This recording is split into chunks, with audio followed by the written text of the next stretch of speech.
Aside from cabinets, one of the key building blocks in EasyForm Studio is the freeboard. To add a new board, click on New Board or use the B key for quick access.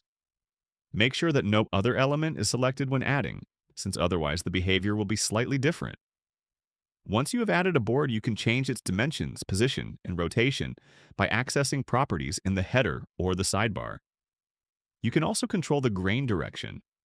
When the grain is set along the longer side, that dimension will appear first on the cutting list. If you set the grain along the shorter side, then the shorter dimension will be listed first.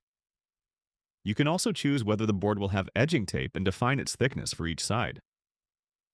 The behavior of a freeboard depends on which part of the cabinet is selected. For example, if you select the left side of a cabinet and add a freeboard, it will act as a kickboard. For this to work correctly, the view rotation must match the cabinet rotation. If you select the top of a cabinet and add a new board, or use the B key, the freeboard will behave as a worktop. You can adjust its length by sliding, and if you add another freeboard while the worktop is selected, it will become a coverboard. Once added, you can fine-tune the height and other dimensions as needed. If you select a coverboard and add a new one, it will automatically be added as a shelf, and you can adjust its Z positioning by sliding. And if no object is selected, adding a new board will behave as a completely free board floating in space.